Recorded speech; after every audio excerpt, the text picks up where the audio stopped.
بسم اللہ الرحمن الرحیم.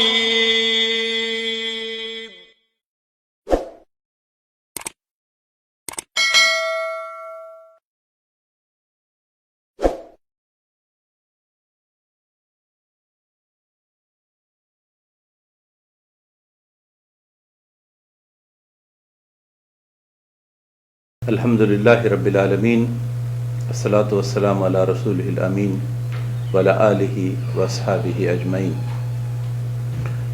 اما بعد فاعوذ باللہ من الشیطان الرجیم. بسم اللہ الرحمن الرحیم. وما ابرئ نفسی ان النفس لامارۃ بالسوء الا ما رحم ربی ان ربی غفور رحیم. معزز سامعین، خواتین و حضرات، نوجوان بچوں اور بچیوں، السلام علیکم ورحمۃ اللہ وبرکاتہ. اللہ کا ایک مرتبہ پھر شکر بجا لاتے ہیں کہ قرآن حکیم کے تفسیری اہم نکات کو پارہ بہ پارہ لینے کا ہمارا آج 13ویں پارے سے قرآن حکیم کے احکامات سے رہنمائی حاصل کریں گے. اور قرآن حکیم کا 13واں پارہ مشتمل ہے سورہ یوسف کے بقیہ حصے پر، سورہ رعد مکمل اور سورہ ابراہیم مکمل پر مشتمل. گویا کہ اس 13ویں پارے میں 3 سورتیں موجود ہیں. ہم سورہ یوسف میں اب تک یوسف علیہ السلام کے زندگی کے ان اہم واقعات سے رہنمائی حاصل کرتے آ رہے ہیں، جس میں یوسف علیہ السلام کنویں میں ڈالے جانے، فروخت ہونے، عزیز مصر کا ان کا خریدنا، اور پھر عزیز مصر کے گھر میں ان کی پرورش، پھر ان پر اللہ تبارک و تعالیٰ کا ایک اخلاقی امتحان جس میں ان کی کامیابی، اور اس کے بعد یوسف علیہ السلام کا جیل میں چلے جانا، جیل میں ان کے اپنے ساتھیوں کو خواب کی تعبیر اور خواب کی تعبیر سے پہلے اللہ واحد کی دعوت پہنچانا. اور اب ہم اس لمحے پہ آتے ہیں جب یوسف علیہ السلام اپنے بارے میں ایک جملہ ارشاد فرماتے ہیں، اور یہ جملہ قرآن حکیم کے جامع اور اہم ترین آیات میں سے ہیں کہ جب انہوں نے فرمایا وما ابرئ نفسی، میں یہ نہیں کہتا اور اپنے آپ کو بری نہیں کرتا، اور یہ میرے آپ اور ہمارے آج کے معاشرے کے ہر فرد کے لیے یہ بات بہت حوصلہ افزا اس لیے ہے کہ کبھی کبھی ہم سوچتے ہیں کہ غلطیاں ہو جاتی ہے، کوتاہیاں ہو جاتی ہے، اور بہت زیادہ مایوس ہو جاتے ہیں. تو قرآن حکیم کی سورہ یوسف کی یہ آیت نمبر 53 میں یوسف علیہ السلام ہمیں سکھاتے ہیں کہ نفس تو ہر ایک کے پاس وہی موجود ہے جو اس کو ابارتی ہے برائیوں کی طرف، اور برائیوں کو خوشنما کر کے پیش کرتی ہے. پھر اور وجوہات ہوتے ہیں جس کی بنیاد پر اللہ کے رحم، جس کا اظہار اللہ تبارک و تعالیٰ کی طرف سے ہدایت کی صورت میں، انبیاء کی صورت میں، کتابوں کی صورت میں، کسی بھی شخص کا گھریلو اور خاندانی تعلیم و تربیت کی صورت میں، اس کا ماحول اور اس کا ضمیر اور اس کا نفس مطمئنہ اسے برائیوں سے روک دیتا ہے. تو فرمایا ان النفس لامارۃ بالسوء، نفس تو آمادہ کرتی ہے برائی کی طرف. ہاں الا ما رحم ربی، جس پر رب کا رحم ہو. تو ہمیشہ دعا رب سے رحم کی، اس کی کرم اور اس کی عطا کی یہ ہونی چاہیے کہ اللہ ہمیں برائیوں کی طرف جانے کے بجائے نیکیوں کی طرف جانا آسان کر دے. اور اپنی یہ آرزو اور خواہش بھی تبھی تکمیل پا سکتی ہے جب اللہ کی رحمت جو ہے وہ شامل حال ہو. ان ربی غفور رحیم، میرا رب تو بہت زیادہ غفور ہے، بخشنے والا ہے، اور وہ بہت زیادہ رحم کرنے والا ہے. نہ اس کے غفور ہونے کی کوئی انتہا ہے، انہیں محدود نہیں، اور نہ اس کی رحمانیت و رحیمیت کی کوئی محدودیت ہے۔ یہاں قرآن حکیم نے نفس امارہ کا ذکر فرمایا۔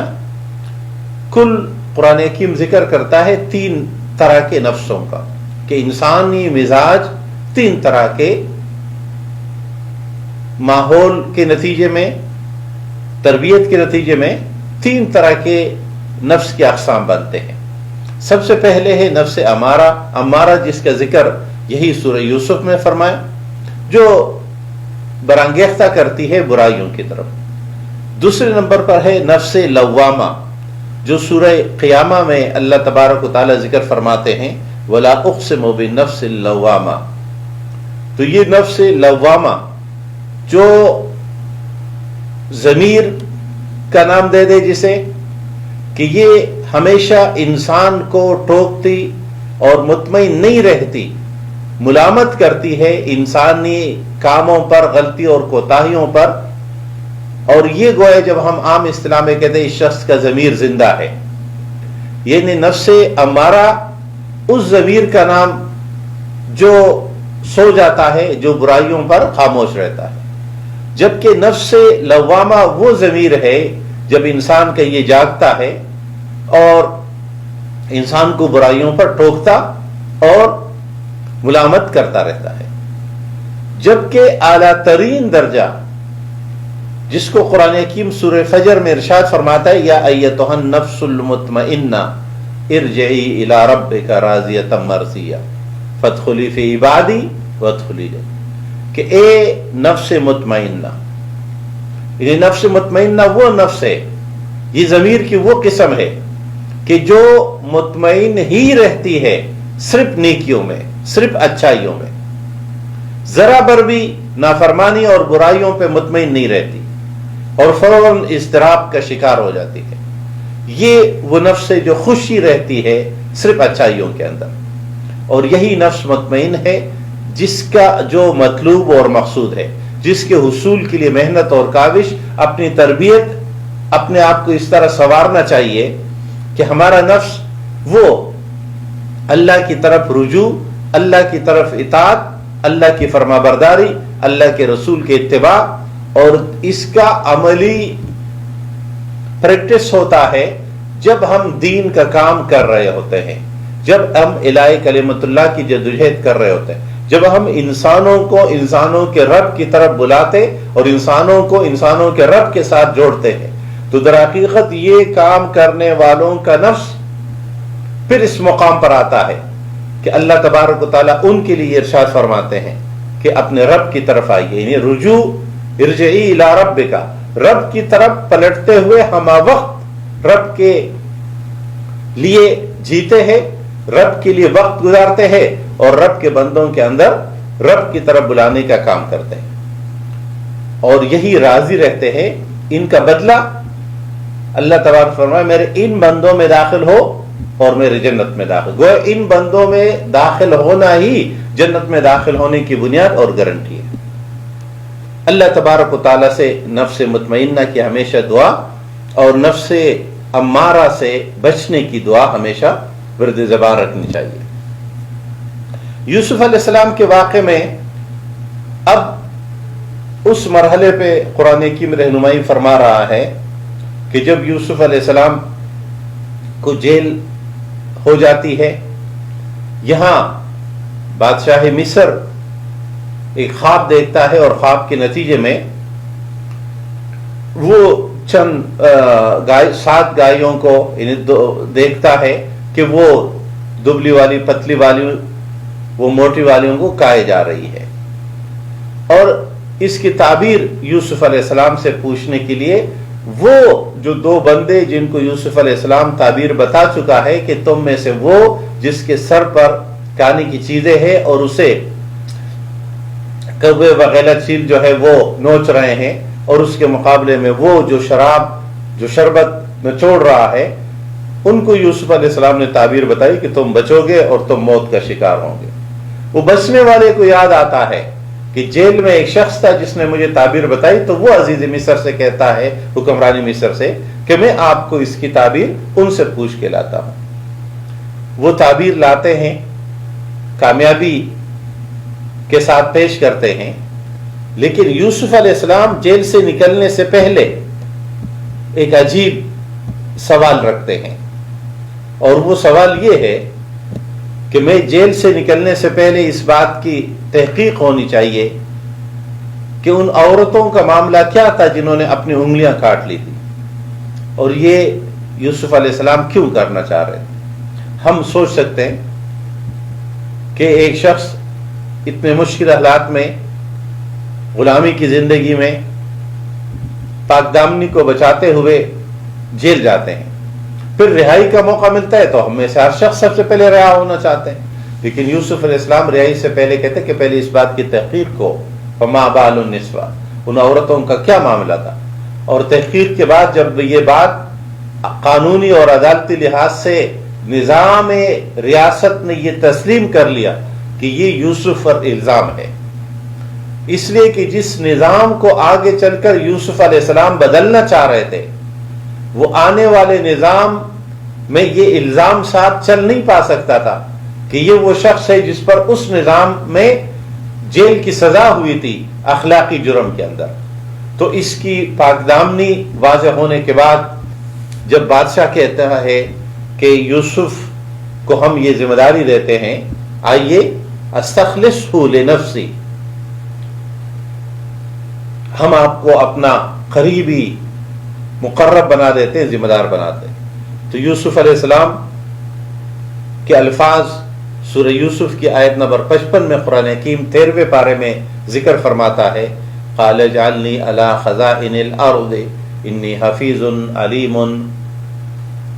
یوسف علیہ السلام نے فرمایا مجھے پورا کنٹرول دے دیجئے، ریاست کا پورا نظام میرے مرضی کے مطابق ہو، میں جس طرح چاہوں۔ یہاں اس بات کا تو ظاہر امکان ہی ممکن نہیں ہے کہ یوسف علیہ السلام یہ پیشکش کرے کہ میں تمہارے طاغوتی نظام میں، تمہارے مشرکانہ نظام میں، جس میں الوہیت، عظمت اور رفعت وہ فرعون کو حاصل ہو، تمہارے حکمرانوں کو حاصل ہو، اور میں اس کے نتیجے میں ایک چھوٹا سا حصہ دار بن جاؤں۔ اور اس لیے قرآن حکیم نے جامع لفظ استعمال کیا کہ خزائن ارض، زمین کے اختیارات، دولت کے تقسیم کے، اور ظاہر سب چیزیں اسی سے جڑی رہتی ہے۔ یوسف علیہ السلام اپنے اس استحقاق کی دو بنیادیں ذکر فرماتا ہے۔ پہلی بنیاد ہے میں حفیظ ہوں، حفاظت کرنے والا ہوں۔ حفیظ ہونے کے لیے بھی صلاحیت چاہیے۔ نالائق آدمی، نالائق وزیر، نالائق حکمران،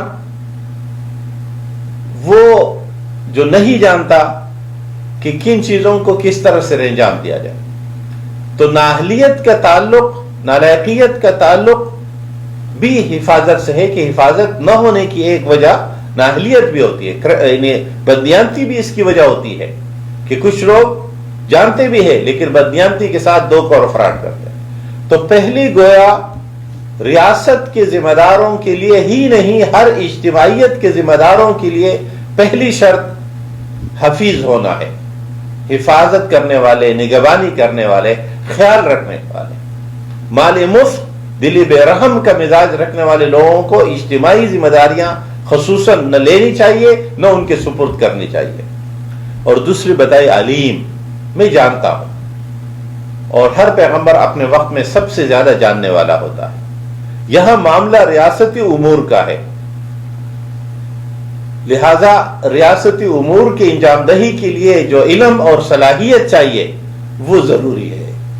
ساتھ میں اس آیت نے یہ بھی رہنمائی کر دی کہ جو ہمارے معاشرے میں غلط فہمی پائی جاتی ہے کہ بھائی حکومت نہیں مانگنی چاہیے، یا حکومت کی دعائیں نہیں کرنی چاہیے، یا حکمرانی کی دعا نہیں کرنی چاہیے، یہ در حقیقت ملوکیت کا وہ مزاج ہے جو عوام میں یوں منتقل کیا گیا ہے کہ ایک خاندان یا ایک فرد تو مستقل حکمران بنا رہے، وہ دین کے ساتھ، معاشرے اور عوام کے ساتھ جو چاہے کرتا رہے، اور عوام کو اس بات پر مطمئن رکھا جائے کہ نہیں، آپ تو بس اپنے انفرادی عبادات برقرار رکھے، وہ کرتے رہے، اس بنیاد پر آپ کی نجات ہو جاتی ہے۔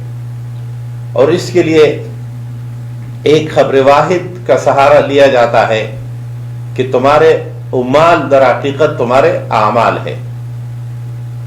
حالانکہ جس طرح یہ ایک خبر واحد کے طور پر موجود ہے، اس طرح ایک اور خبر واحد ہماری رہنمائی کرتی ہے کہ جس میں فرمایا کہ تم کیسے ہوں گے، تمہارے لوگ کیسے ہوں گے، تمہارا مزاج کیسے بنے گا. اور یہ انسانی معاشرتی نفسیات ہے کہ جیسے حکمران ہوتے ہیں ویسے ہی اس کے عوام کا مزاج بن جاتا ہے. اس لیے فرمایا کہ تمہارے حکمران جیسے ہوں گے ویسے تمہارا کردار، رویہ اور مزاج بننا شروع ہو جائے گا. الناس علی دین ملوکہم. رسول اکرم صلی اللہ علیہ وسلم نے یہی بات ایک اور پیرائے میں ارشاد فرمائی جب رسول اکرم صلی اللہ علیہ وسلم نے قیصر روم کو پیغام بھیجا اسلام قبول کرنے کا. تو آپ کے خط میں ایک لفظ، ایک جملہ یہ ہے کہ اگر تم نے انکار کر دیا تو تمہارے بعد ظاہر عیسائی دنیا بات نہیں مانے گی، تو ان کا گناہ بھی تمہارے ذمہ ہوگا. لہذا تم بدل جاؤ، تم حق کے آگے سر تسلیمی خم کر لو تو تمہاری قوم، تمہارے لوگ وہ سر تسلیمی خم کر لیں. اب قرآن حکیم کے یہ الفاظ کے یہ اختیارات میرے حوالے کر دو. اس کے بعد یوسف علیہ السلام کے لیے قرآن حکیم نے فرمایا وَكَذَلِكَ مَكَّنَّا لِيُوسُفَ فِي الْأَرْضِ. ہم نے انہیں تمکن عطا فرمایا. قرآن حکیم دوسری جگہ مومنین کے لیے یہی معیار ذکر فرماتا ہے کہ جب ہم انہیں زمین میں مَكَّنَّاهُمْ فِي الْأَرْضِ أَقَامُوا الصَّلَاةَ زمین میں اختیار، حکمرانی اور ریاست دیتے تو وہ عبادات کا نظام بھی قائم کرتے ہیں. عبادات کے اس نظام سے پہلے تمکن علی الارض کی بات کی گئی ہے، جس میں اشارہ اس بات کی طرف بھی ہے کہ اگر اسلامی معاشرہ عملاً قائم نہیں ہو، اسلامی ریاست عملاً قائم نہیں ہو، اقامت دین نہیں ہو، تو بہت سارے دینی احکامات پر عمل پیرا ہونا بھی مشکل بنا دیا جاتا ہے. ہم پاکستان میں اس کے تجربات عرصے سے کرتے چلے آ رہے کہ کبھی رویت ہلال کے مسئلے پر ایوب خان کے وقت سے مسئلہ ہوتا ہے کہ حکمران کی جب مرضی ہو عید اس دن ہونی چاہیے. اس وقت سے لے کر آج تک یہ مختلف مواقع پر جیسے گزشتہ دنوں سے عبادات کو خصوصاً مسجد میں نمازوں کو خصوصاً ٹارگٹ بنایا گیا کہ لوگ یہاں نہ آئیں، باقی ہر جگہ رش رہے، اس کے اثرات ہوتے رہے، لیکن سب سے زیادہ گویا خوف کی فضا اور سب سے زیادہ معاشرے اور عوام کو خوفزدہ کیا گیا، مسجد کو ایک خوف کی علامت بنا کر پیش کیا جانا. یہ وہ حکمرانانہ مزاج ہے جو دراصل کنٹرول ہوتا ہے اگر حکمران بدل جائے.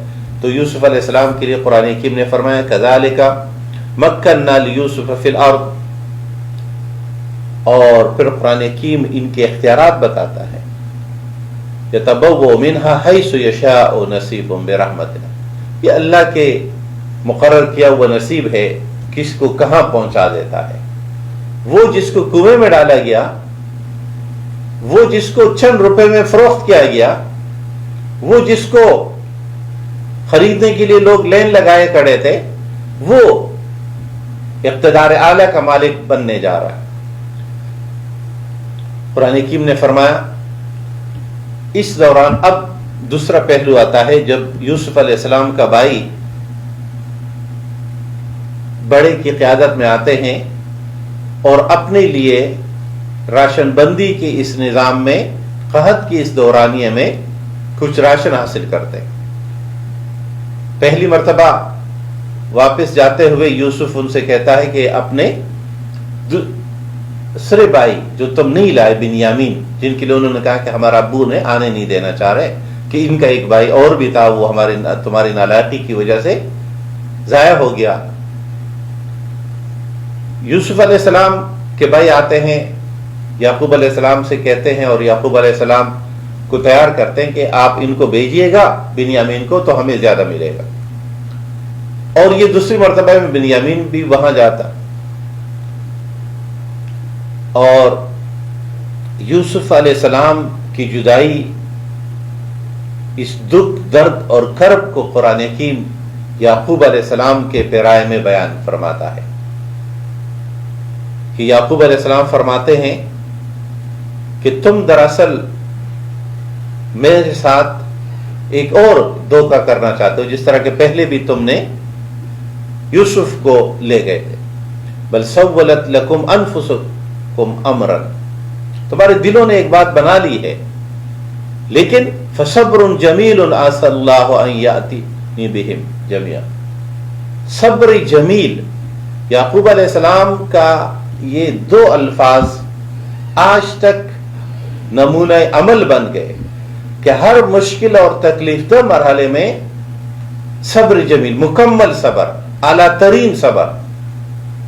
اور صبر کا یہ مطلب نہیں کہ پہلے اپنے دل اور ذہن کے تمام بوجھ کو اٹھا کر باہر خارج کر دیا جائے، رو لیا جائے، سینہ پیٹ لیا جائے اور پھر کہیں ہمیں صبر آ گیا، وقت نے ملہم رکھ دیا. وقت تو خود ملہم رکھ دیتا ہے، کوئی چاہے یا نہ چاہے.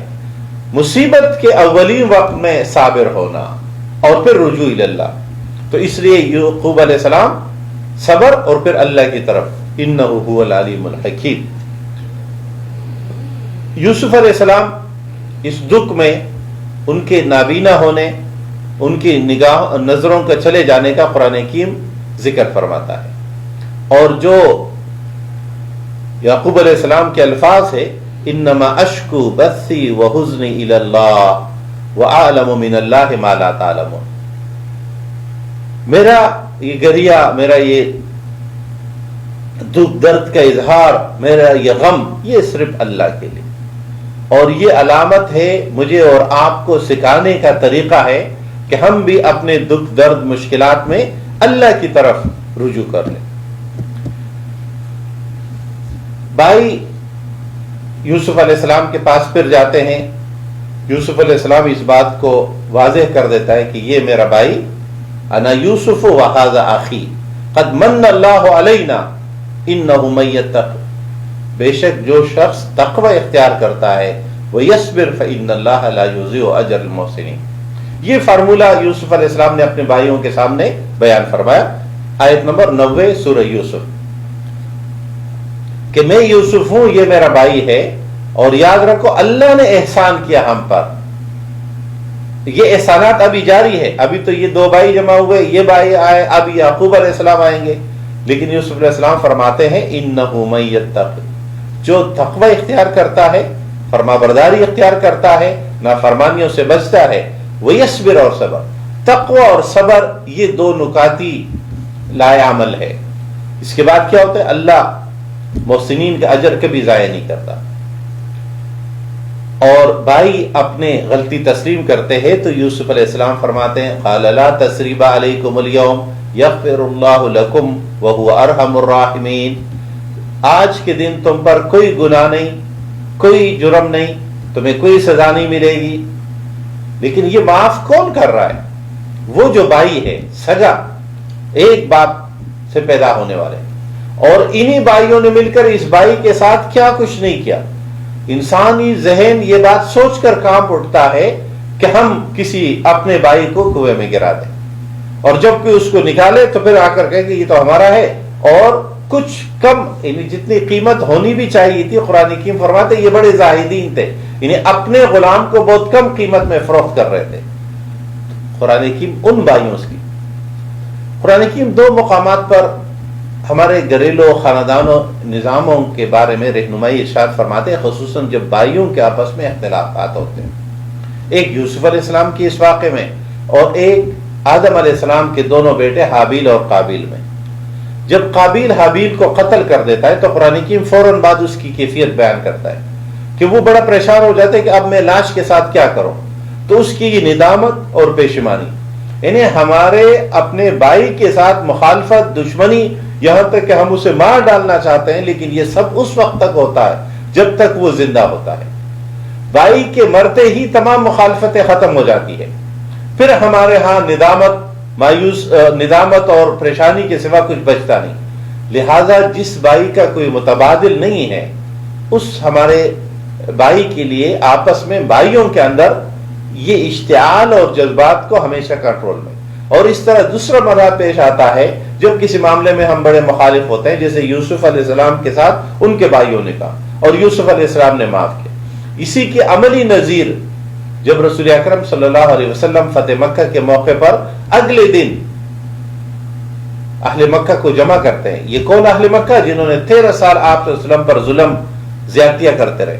تو رسول اکرم صلی اللہ علیہ وسلم فرماتے ہیں کہ میں تم سے آج وہی بات کہتا ہوں جو یوسف نے اپنے بھائیوں سے کی تھی کہ لا تثریب علیکم اليوم.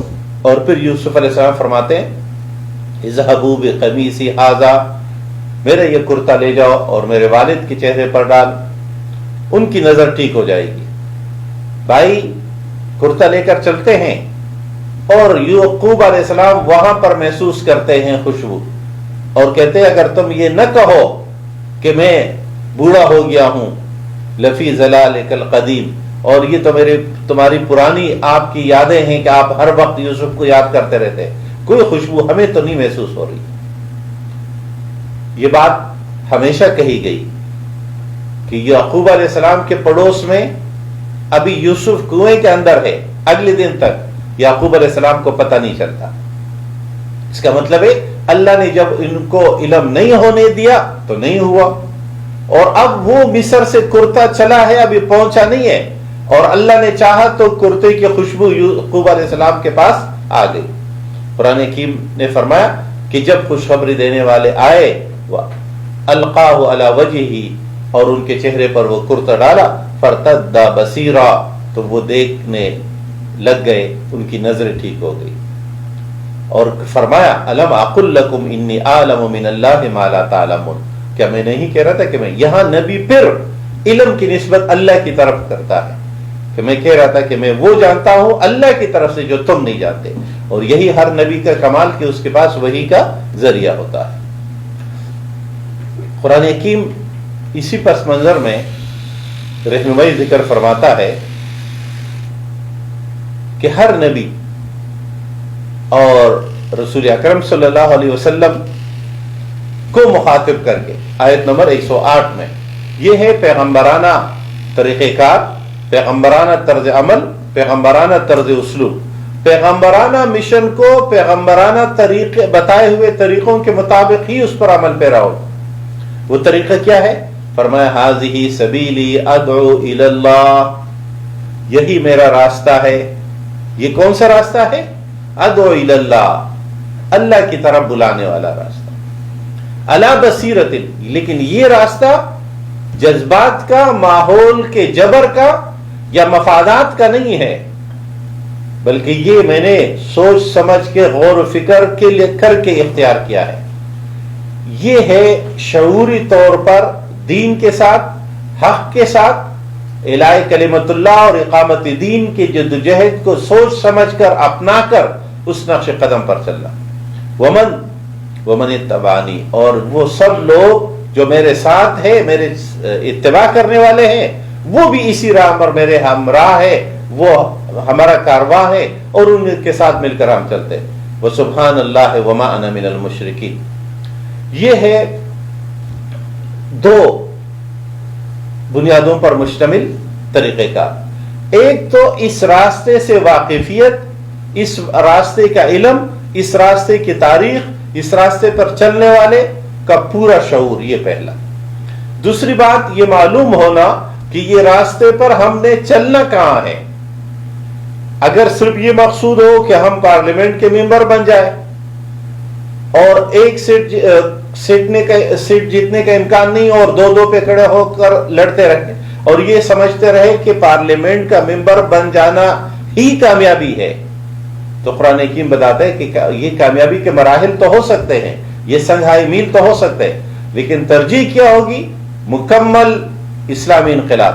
تو فرمایا ھذہ سبیلی ادعو الی اللہ، اور یہ عمل ہمیشہ جاری رہے گا چاہے معاشرہ کس درجے میں قبول کرتا ہے.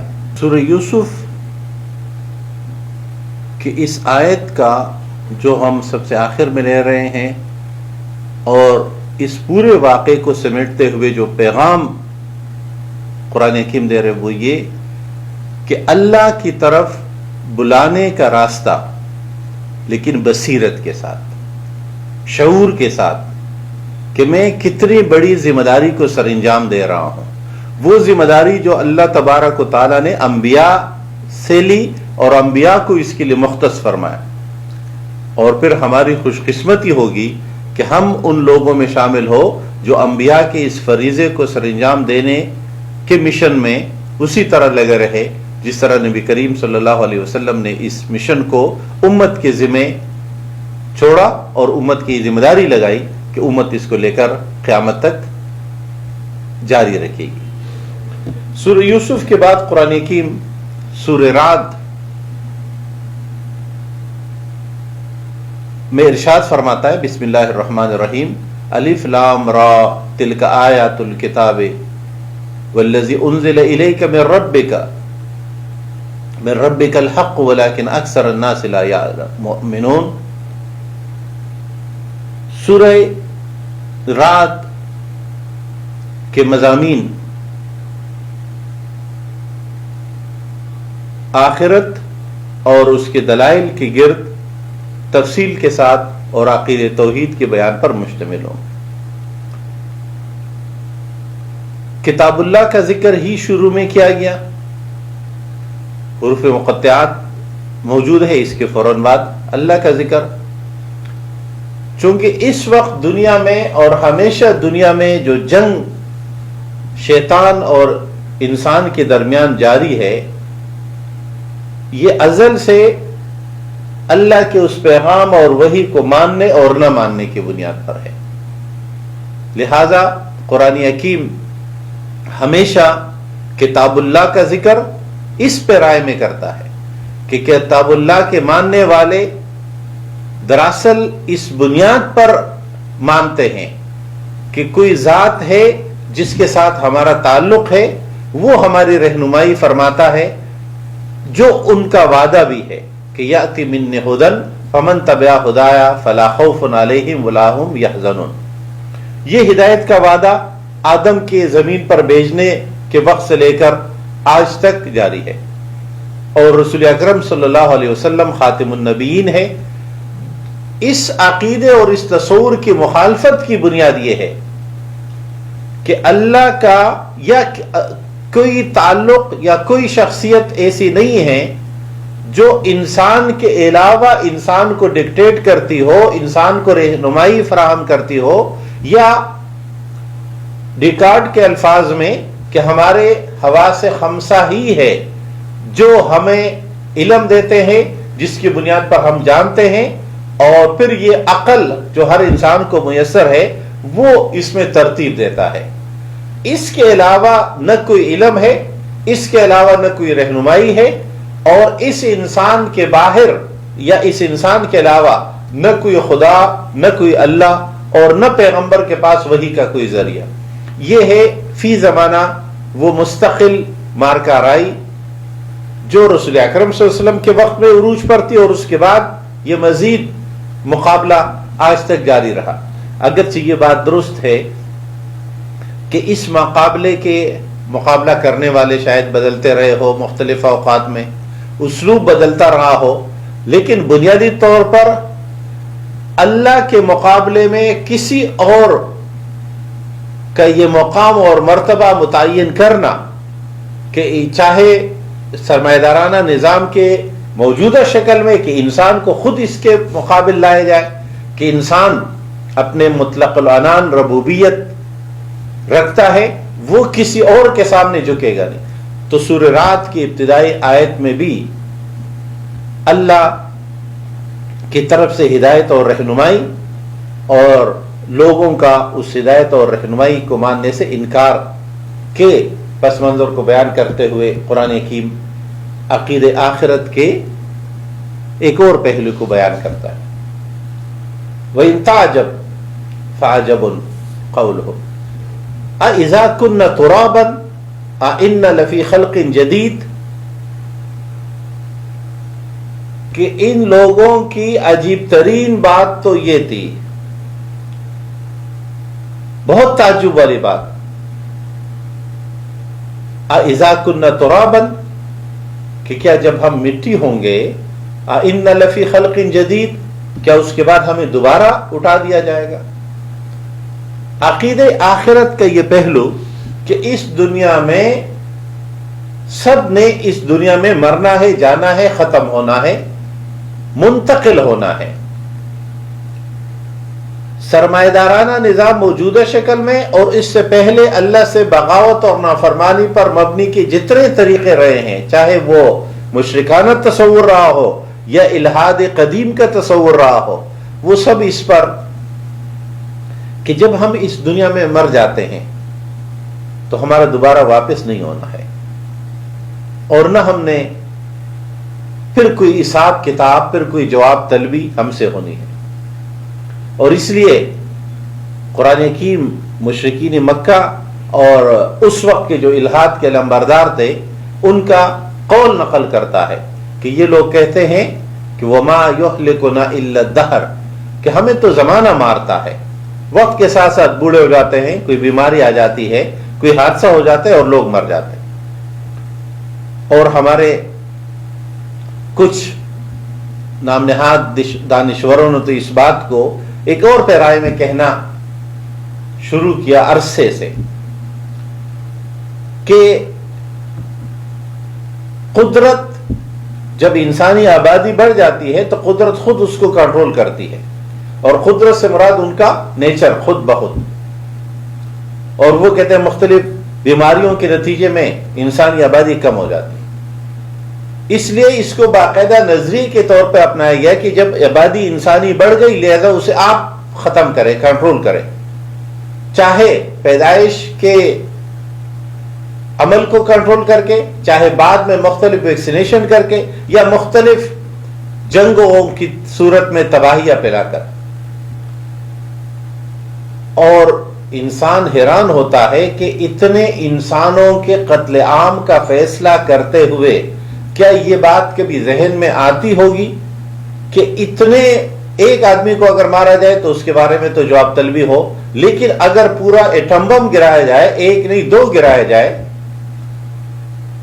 تو اس کے نتیجے میں لاکھوں انسان اگر مرے ہیں تو ان کی جواب طلبی کس سے ہوگی.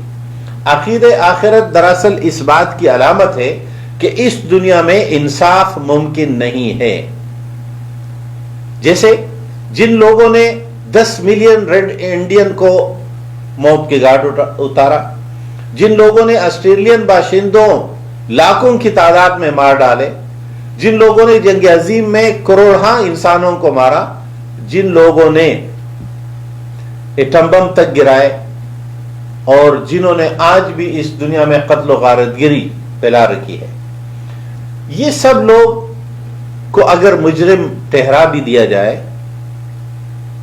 انصاف کے کٹہرے میں لایا جائے، تو عام کسی یا کوئی بھی شخص کسی بھی ہزار اور لاکھ لوگوں کے قاتل کو ایک سزائے موت دے سکتے اگر ملے بھی تو. یہ انصاف ممکن ہی نہیں ہے کہ ایک شخص نے لاکھوں انسانوں کو مارا ہو، آپ اسے ایک سے زائد سزائے موت نہیں دے سکتے.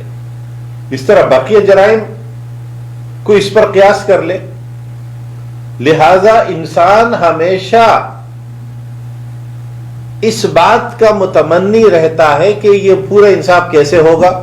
اس طرح اچھائیوں کو بھی لے لے، اگر ہم بہت نیکیاں کرتے ہیں، اچھی زندگی گزارتے ہیں، اس نے بھی موت کا ایک وقت مقرر ہے، وہ بھی مر جائے گا.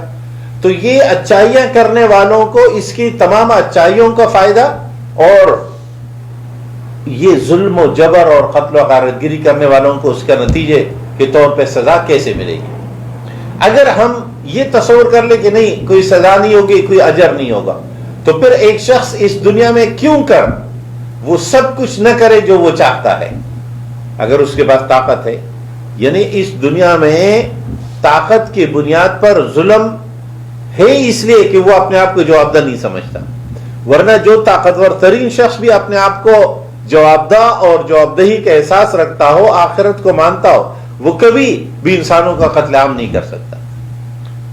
یہ ممکن تبھی ہوگا، یہ انصاف، یہ عدل دونوں صورتوں میں، نیکیوں میں بھی اور گناہوں میں بھی، کہ جب ایک ایسا میدان انصاف ہو، ایک ایسی عدالت ہو کہ وہ 10 لوگوں کے قتل کرنے والے کو 10 مرتبہ سزا دے سکے، پوری زندگی نیکی کرنے والوں کو جنت کی پوری زندگی میں نیکیوں کے اجر ملتے رہے۔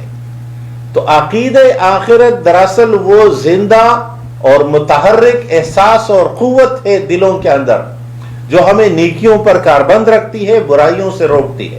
اگر یہ احساس اور یہ تصور نہیں ہو تو دنیا میں نہ تو اجر ممکن ہے، نہ نتیجہ ممکن ہے، اور نہ کسی شخص کو اچھائیوں کے لیے کوئی دلیل مل سکتی ہے، اور نہ برائیوں سے رکنے کا کوئی ذریعہ ہے۔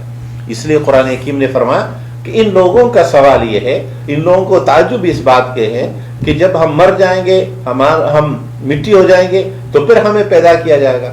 قرآن حکیم اس کے دلائل کا ایک انبار لگاتا ہے کہ ہم اس دنیا میں بھی تو بار بار لوگوں کو پانی برساتے ہیں، وہ زمین جو خراب ہو چکی ہوتی ہے، جس میں کوئی سبزہ نہیں ہوتا، ہم اسے دوبارہ زندہ کر لیتے ہیں۔ اور جس طرح ہم نے تمہیں پہلی مرتبہ پیدا کیا تھا جب تم تھے ہی نہیں،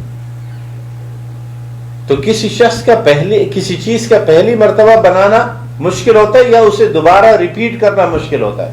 قرآن حکیم فرماتے ہیں جب ہم نے پہلی مرتبہ تمہیں عدم سے وجود میں لایا تو ایک دفعہ بنانے کے بعد دوبارہ ریپیٹ کرنا تو اس سے آسان ہوگا۔ قرآن حکیم سورہ رعد میں عقیدہ آخرت کے بعد وضاحت کرتا ہے، آیت نمبر 13 میں وَيُسَبِّحُ الرَّعْدُ بِحَمْدِهِ وَالْمَلَائِكَةُ مِنْ خِيفَتِهِ وَيُرْسِلُ الصَّوَاعِقَ، کہ یہ رعد، برق اور یہ آسمانی بجلی، یہ کھڑک، یہ آواز، یہ دراصل اللہ کی تسبیح بیان کرتا ہے۔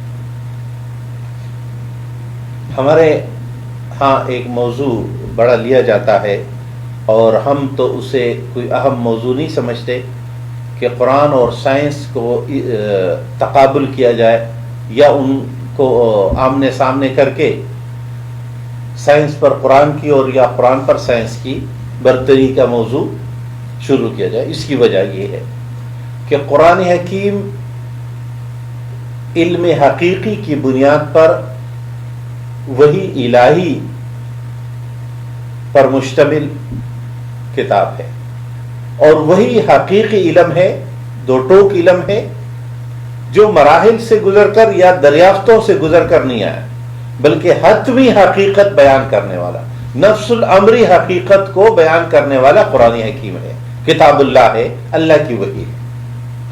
سائنس چونکہ نام ہے مشاہدے کا، اور ڈھیر ساری غلطیاں بھی ہوتی ہے، کچھ چیزیں صحیح بھی ہوتی ہے، دھوکے بھی ہوتے ہیں، فراڈ بھی ہوتے ہیں، اور جب ہم کسی وقت سائنس کی کسی ایک اصول کو جو وہ بیان کر دیتے ہیں، کچھ عرصے بعد وہ غلط ثابت ہو جاتا ہے۔ صرف تھیوری ہی نہیں بلکہ پریکٹیکل ہونے والی کچھ چیزیں بھی بعد میں غلط ثابت ہو جاتی ہیں۔ تو جب ہم قرآن اور سائنس کو یوں مساوی کرنا چاہتے ہیں کہ ہاں جو سائنس ہے وہی قرآن کہہ رہے ہیں، یا جو قرآن ہے وہ سائنس کہہ رہے ہیں، بعد میں سائنس بدل جاتا ہے، تو سوال پیدا ہوتا ہے کہ اس کا مطلب ہے قرآن پہلے کچھ اور کہہ رہا تھا، اب کچھ اور کہہ رہا ہے۔ تو اس بات کو سمجھنا چاہیے کہ سائنس مشاہدے کا نام ہے، تجربے کا نام ہے، تجربات علم ہے، اور چونکہ انسان کا تجربہ بدلتا رہتا ہے، مشاہدہ بدلتا رہتا ہے، تو سائنس اور سائنس کی چیزیں بھی بدلتی رہتی ہے۔ قرآن حکیم حتمی اور آخری بات کہہ رہا ہوتا ہے، سائنس چاہے اس کی تائید کرے یا نہیں کرے، یعنی ان دونوں میں قرآن کا کبھی یہ موضوع رہا ہی نہیں ہے، نہ قرآن حکیم سائنس کی کوئی کتاب ہے۔ ہاں قرآن حکیم علم حقیقی کی کتاب ہونے کے ناطے ایسی بہت ساری باتیں ارشاد فرماتا ہے کہ جس تک بآخر تجربات کر کر کے، محنتیں کر کر کے کبھی سائنس پہنچ پاتا ہے اور کبھی سائنس پہنچ نہیں پاتا۔ تو وہ لوگ جو قرآن کے فہم کی بنیاد سائنس پہ رکھتے ہیں، وہ ایک بہت بڑی غلطی کا شکار ہو جاتے ہیں اور بعد میں پریشان ہوتا ہے۔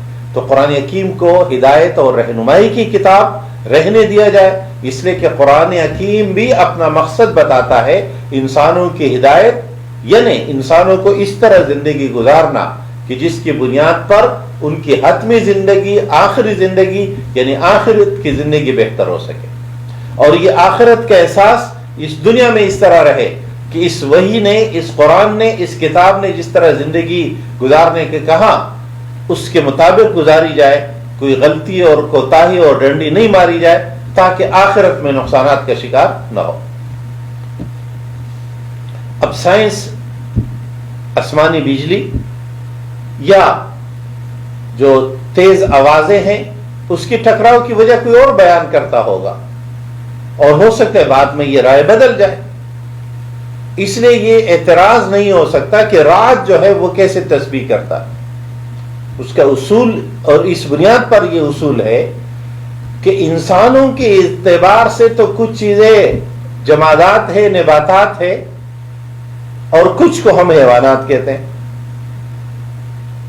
ہم انسان ان میں سے صرف حیوان کو زندہ سمجھتے ہیں، اور نباتات کے ساتھ یا جمادات کے ساتھ ہم کسی زندگی کے قائل نہیں، اور نہ ہمارا کوئی لنک، کوئی رابطہ ہو سکتا ہے اب تک۔ لیکن مخلوق ہونے کے لحاظ سے یہ پہاڑ، یہ مظاہر کائنات جتنے ہیں، قرآن حکیم اس کو آیات کے لفظ سے تعبیر کرتا ہے اور فرماتا ہے سنورہم آیاتنا فی الآفاق وفی انفسہم، کہ ہم کائنات میں یہ نشانیاں، یہ علامات دکھاتے رہیں گے۔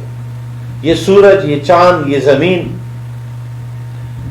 یہ ہمارا زمین کے اوپر کی مختلف چیزیں، یہ میرے اور آپ کے حساب سے تو بے جان ہو سکتی ہے، ہم کوئی ایک دوسرے کو تبادلہ خیال نہ کر سکتے ہو، لیکن اللہ خالق اور مالک، سپریم اتھارٹی ہونے کے لحاظ سے یہ سب اللہ کے موتی اور فرما بردار ہے، اس لیے اللہ کے حکم کے تابع ہیں، اور اللہ ان میں سے اس پانی کو جب جو حکم دیں تو پانی اسی طرح کے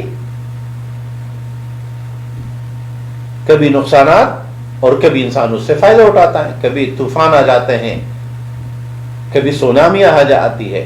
اس کا مطلب ہے کسی کے اختیار میں یہ پانی کا ذخیرہ ہے، کسی کے اختیار میں یہ پورے ہواؤں کا نظام ہے۔ اس لیے انسان اللہ تبارک و تعالیٰ کے تابع احکام ہے، اور اس سے تقاضا ہے اور اسے اختیار دیا گیا ہے، اس لیے اس کی بات پرس ہوگی۔ تو یہ قرآن اور سائنس کے اس بنیادی تصور اور دونوں کے دائرہ کار کو یاد رکھنا چاہیے، یہ اصول ملحوظ خاطر رہے کہ سائنس کا جو موجودہ علم ہے یہ سرمایہ دارانہ نظام کا لازمی حصہ ہے، اور موجودہ سائنس بنیاد رکھتا ہے سرمایہ دارانہ عقائد پر، سرمایہ دارانہ تصورات پر، اور اس لیے اس کے نتیجے میں وہ سب چیزیں ہوں گی جو سرمایہ دارانہ نظام کو تقویت پہنچانے کے لیے۔ جب ہم یہ بات کرتے ہیں تو بعض دفعہ یہ غلط فہمی پیدا ہو جاتی ہے کہ شاید ہم یہ کہنا چاہ رہے ہیں کہ جو مختلف آلات اس وقت وجود میں آتے ہیں، جو مختلف نئی چیزیں ہم استعمال کرتے ہیں، یا پہلے لوگ گھوڑوں اور خچروں پہ چلتے تھے، اب لوگ گاڑیوں میں چلتے ہیں، تو سائنس کے ترقی کے نتیجے میں جو چیزیں وجود میں آتی ہے یہ انسانوں کا ایک مشترکہ کاوش ہوتی ہے، اور اس سے انسان فائدہ اٹھاتے ہیں۔ مقصود یہ نہیں ہے کہ ان چیزوں سے فائدہ اٹھانا کیسا ہے، مقصود یہ ہے کہ اس پوری سائنسی ترقی کا اینڈ اور نتیجہ کیا نکلنا ہے۔ اگر اینڈ یہ نکلتا ہے کہ انسان خود رب ہے، انسان خود اللہ ہے، انسان خود خالق اور مالک ہے، اور اس سے کسی اور خالق اور مالک کے ساتھ نہ تو کوئی تعلق ہے اور نہ اس کا کوئی اثرات ہے، تو اس کا مطلب ہے یہ غلط ڈائریکشن میں بات جا رہی ہوگی، لہذا ان دونوں باتوں کو الگ الگ رکھنے کی ضرورت ہے۔ قرآن حکیم سورہ رعد میں معاشرتی رہنمائی فرماتا ہے۔ میں اور آپ جس معاشرے میں رہتے ہیں، گھروں میں رہتے ہیں، خاندانوں میں رہتے ہیں، تو قرآن حکیم پہلے تو خوبیاں بیان کرتا ہے۔ آیت نمبر 20 سے الذین یوفون بعہد اللہ ولا ینقضون المیثاق، جو لوگ اللہ کے ساتھ کیے ہوئے وعدے کو پورا کرتے ہیں اور معاہدوں کو، میثاقوں کو اپنے وعدوں کو قسموں کو توڑتے نہیں ہیں. یعنی یہ صفات بیان ہو رہے ہیں مومن مطلوب کے، مسلم معاشرے کے ہر فرد کے، کہ سب سے پہلے اور اللہ کے ساتھ ہمارا وعدہ الست کا بھی ہے، یعنی ازل میں ہم نے جو وعدہ کیا، پھر جب ہم ایمان قبول کرتے ہیں، پھر جب ہم اللہ کے آگے سر تسلیم خم کرتے ہیں تو ہم اس وعدے کا اظہار کرتے ہیں اللہ کی ربوبیت، اللہ کے خالق اور مالک ہونے کا اور اپنے عاجز بندے ہونے کا. والذین یصلون ما امر اللہ بہ ان یوصل، اور وہ لوگ جو قائم رکھتے ہیں صلہ رحمی کے اس تعلق کو جس کو قائم رکھنے کا اللہ نے حکم دیا ہے. یعنی اللہ کے ساتھ اپنے تعلق کو، رشتے کو، اور بندوں کے آپس میں ایک دوسرے کے ساتھ رشتے اور تعلق کو مضبوط رکھنا. 2 وَيَخْشَوْنَ رَبَّهُمْ، رب کی خشیت، رب کی نافرمانیوں سے ڈرنا. وَيَخَافُونَ سُوءَ الْحِسَابِ، اور اللہ کے اس سخت حساب سے گھبرانا، ڈرنا، کہ اس خوف کا شکار ہونا کہ کل جب ہمارا یہ حساب ہوگا تو ہمارا انجام کیا ہوگا. وَالَّذِينَ صَبَرُوا، اور وہ لوگ جو صبر کرنے والے ہیں، اور یہ صبر کے بعد کیا کرتے ہیں؟ ابتغاء وجہ ربہم، اپنے رب کی رضا کی طلب میں، جستجو میں ہم وقت کوشاں ہے. وَأَقَامُوا الصَّلَاةَ، نماز قائم کرتے ہیں. اور ان سب کے بعد میں فرمایا وَأَنفَقُوا مِمَّا رَزَقْنَاهُمْ سِرًّا وَعَلَانِيَةً، کہ جو خرچ کرتے ہیں وہ سب کچھ جو ہم نے عطا کیا ہے. مما رزقناہم، رزق کا لفظ ہم پہلے واضح کر چکے ہیں کہ عربی میں ہر وہ چیز جس سے انسان فائدہ اٹھا سکتا ہو اس کو رزق کہتے ہیں. لہذا وہ سب چیزیں اللہ فرماتے ہیں ہم نے تمہارے فائدے کی جو چیزیں تمہیں دی ہے، چاہے وہ خاندان ہے، رشتہ ہے، صلاحیت ہے، تعلیم ہے، جاب ہے، اور وہ باقی سب وسائل، وقت، پیسہ، تعلقات. تو قرآن حکیم نے فرمایا مما رزقناہم، ان میں سے جو ہم نے دیا ہے ان میں سے کچھ خرچ کرتے ہیں. لیکن کیسے خرچ کرتے ہیں؟ سرًا وعلانیہ، آہستہ، چھپکے سے بھی خرچ کرتے ہیں اور علانیہ بھی خرچ کرتے ہیں.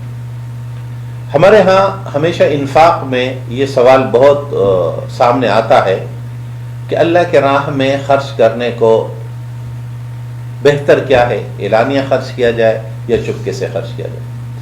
اصل میں تو اعلانیہ اور چپکے سے خرچ کرنا، خفیہ طریقے سے خرچ کرنا، پتہ نہ چلے کس کو دیا ہے، اس کا تعلق اس عمل سے نہیں ہے کہ یہ اعلانیہ ہے یا سرن ہے، بلکہ اس کا تعلق اجر کا اس سے ہے کہ دل کی کیفیت کیا ہے.